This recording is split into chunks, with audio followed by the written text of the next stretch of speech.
Revelations in the shadows. Jack, Harry, and Harlequina walked into the dimly lit bar, their footsteps muffled by the worn wooden floors. The bar was a familiar haunt, dark, quiet, the kind of place where deals were made in whispers. Tonight, they had come to meet Nicholas. He was already seated in the far corner, his face half hidden in shadow, waiting for them. As they approached, Jack wasted no time, leaning forward on the table and speaking with a tone that carried a hint of frustration. That mission was a lot more dangerous than you let on, Nicholas. If we're going to keep risking our necks like that, there needs to be more in it for us. Nicholas met Jack's gaze, his expression serious. I understand, Jack. I do.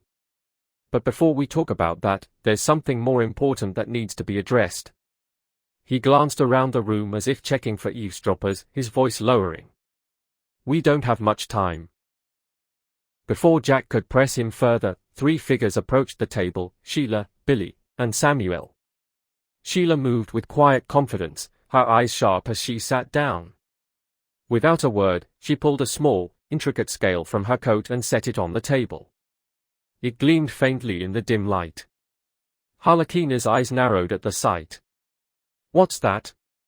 Sheila's voice was calm but firm. This is the Millennium Scale. It's active now. No more lies, no more secrets. From this moment on, we all speak the truth. The weight of her words hung in the air, making the moment feel heavier. Jack's brow furrowed in curiosity, but he didn't object.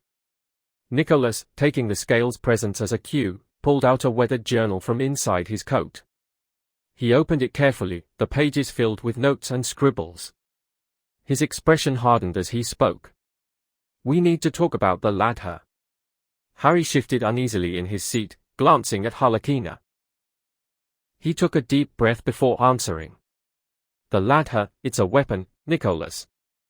We saw it in action, and it's worse than anything we've ever encountered. It doesn't just kill. It's like, it wipes everything out.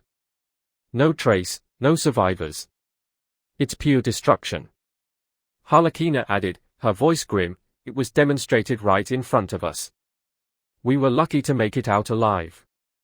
Nicholas listened intently, absorbing their words. Then he asked the question that had been weighing on his mind.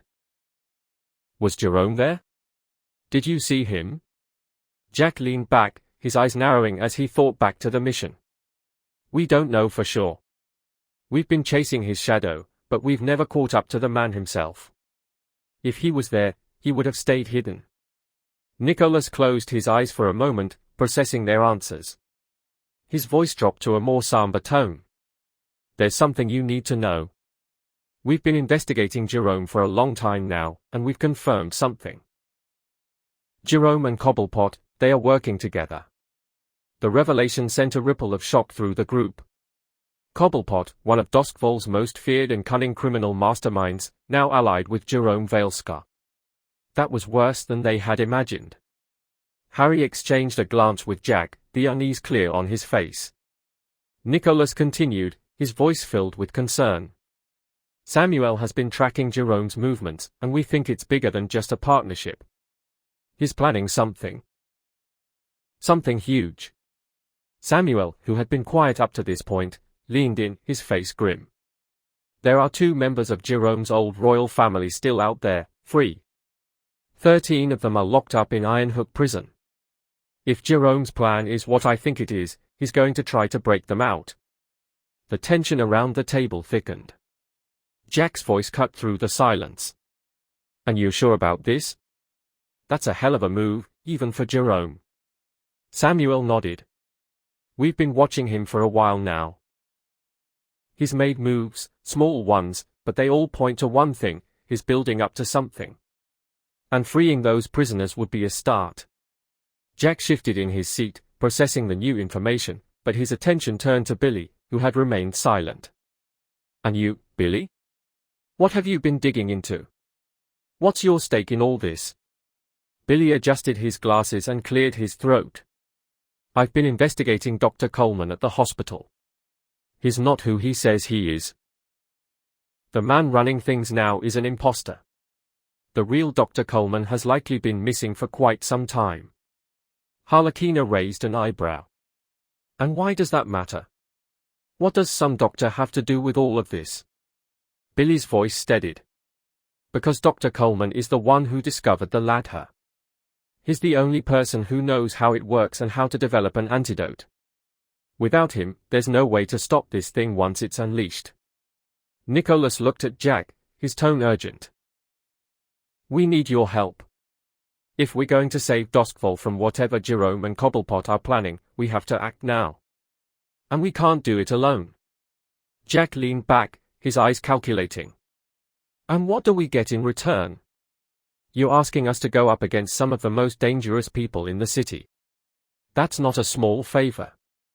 Nicholas glanced at Sheila, who nodded and reached into her coat, pulling out a thick folder. She placed it on the table in front of Jack. This is information on the Dimmer sisters. We're preparing for a war against them, and you'll find these details useful. Jack flipped through the pages, his interest piqued. And you, Sheila? What's your part in all of this? Sheila met his gaze with a steady, unwavering look. I'm undercover in the Dimmer sisters' mansion. Holleen Quinzel is involved, and I believe she's tied to Jerome's plans. I've been gathering information from the inside, but it's dangerous work. Jack's smirk returned. Holleen Quinzel, huh? I've heard of her. Dangerous woman. I'm impressed you've lasted this long undercover. Sheila didn't flinch. I can take care of myself. But if we're going to stop Jerome, we need to work together. Jack leaned back, considering her words. All right, we'll help. But only after I've wrapped up my own projects. Once that's done, I'll put my focus on taking down these targets. Nicholas nodded, a look of relief crossing his face. That's fair. We all have our own battles to fight, but when the time comes, we'll need you. Before they could part ways, Nicholas handed Jack a small, black box. Here. One more token of good faith. Consider it a gift for what's to come. Jack opened the box, finding detailed documents on the Dimmer sisters' operations. He glanced at Sheila. Looks like you've been busy. Sheila gave a faint smile. You have no idea. The group slowly dispersed, each heading in their own direction, weighed down by the magnitude of the task ahead. The future of Doskvol hung in the balance, and they all knew the stakes. As Jack stood to leave, he cast a final glance at Sheila. Stay safe in that mansion, Sheila. We're going to need you when this all comes crashing down. Sheila's eyes gleamed with determination. Don't worry about me, Jack. I can handle myself. With that, they parted ways, each of them carrying the burden of Doskvol's fate on their shoulders.